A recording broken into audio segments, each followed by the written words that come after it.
Good morning, friends. Welcome to Katie's Quarantine Kitchen. Or should I say really top of the morning, because it is St. Patrick's Day.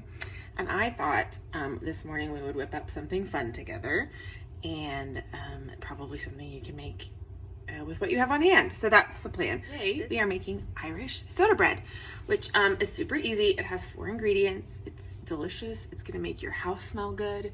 It's something your kids can help with. So we're gonna have a great time. So I've got my lovely coffee in my panda mug. I have my panda slippers on. And we're gonna get started. So you need 4 things for this. 3.5 cups of all-purpose flour, baking soda, a teaspoon, which is baking soda right here, and then a tablespoon of kosher salt or sea salt or a coarse grind salt, something like that. So we use what's called soda bread because it has baking soda in it, not because it has like Coca-Cola in it. And the baking soda is what gives it lift, right? There's 3 ways to give baked things lift. One of them is yeast. One of them is a chemical sort of reaction that happens with baking soda and baking powder. And one of them is like a mechanical way, where you like physically whip air into something, like with egg whites and then fold it in. So I digress. We'll get to that. We've got plenty of time in this quarantine. I'll teach you all the things. So we've got our salt and our baking soda. And then we also need 1.5 cups of buttermilk. Now you might be saying, Katie, what kind of crazy person has buttermilk on hand all the time? Don't worry, I don't either. This is just plain milk.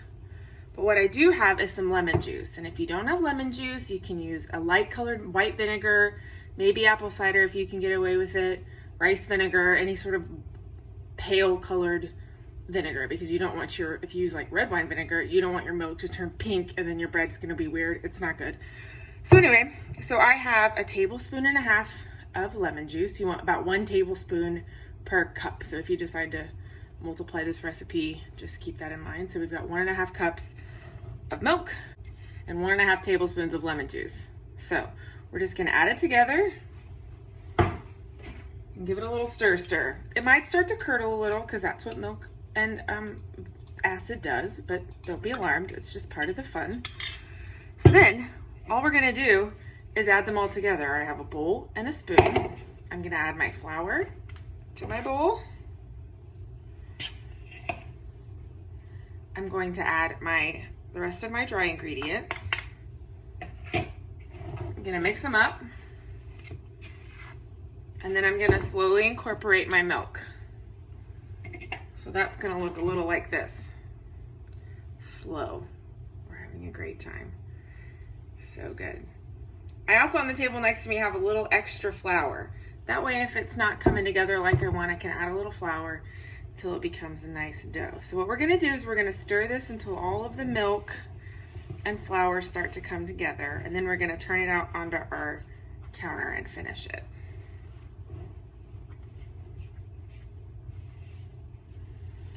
You can, if you'd like, add fresh herbs and cheese to this. You could put dried fruit in it and make it sweet. You can switch out the kind of flour you use. You could half it with some whole wheat flour if you've got it. Just, however you're feeling. So you'll start to see that it's coming together into a dough. And so what I'm gonna do is I'm gonna flour my counter. I kind of can't see, but I'll do my best to show you what's going on here. I'm gonna put a little flour on my counter and empty the bowl onto the counter. This gets a little messy, but good clean hands will help us get this job done.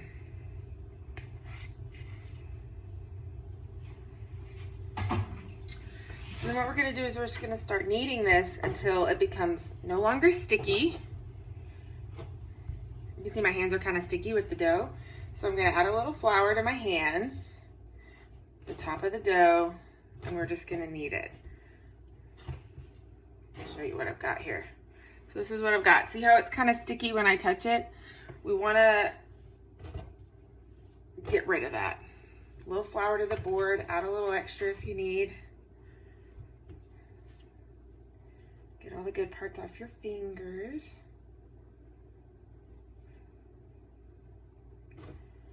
We're kneading.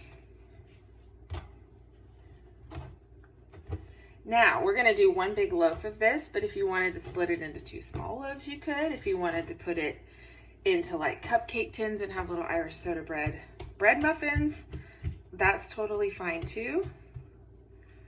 All right, give me 1 second and I'm gonna wash my hands off just a little bit. All right, clean, dry hands. Drag of some delicious coffee. And let's keep going. So now I have my beautiful loaf of soda bread. I'm going to place it onto a baking stone. If you don't have that, you can put it on a sheet pan that's got some parchment, whatever you like. I like a flatter loaf. It's gonna puff up when we cook it, but I don't want it to be so round. I want it to be more flat so you can cut nice slices. And then I'm gonna take a knife and I'm gonna cut an X pattern into the top so that way when it expands evenly and it doesn't like explode out the top, which is not fun. We don't love that. So a nice X. And that's it, we've made bread. It's gonna go into a 425-degree oven, 50 minutes, 55. I'll show you what we wanna look for when it's done, but that's it. Okay, friends, so it's now almost lunchtime. I was just in a staff meeting, so you know, these things happen, but the bread cooked for about 55 minutes at 425 degrees, and this is what it looks like. It's a little quarantine, you know, par for the course. It bubbled up a little, but the top is lovely. And the way you can tell if your bread is done is the bottom has a nice golden color, but also you hear that? Sounds hollow. So that's how we know our bread's nice and cooked all the way through. So we're just gonna slice off a big chunk of this right now. Bread. Really excited about this part. See, it's nice and crusty on the top, but it's super soft and tasty in the middle. It smells really good. I like to eat it with just some really good butter and some extra salt sprinkled on top, but I think today I might splash out and have a little everything but the bagel seasoning. So, you know, we're just gonna do what we can around here, and hopefully you feel inspired to make some quick bread for you and your family sometime today or this week, or, you know, because hot bread is good for any day.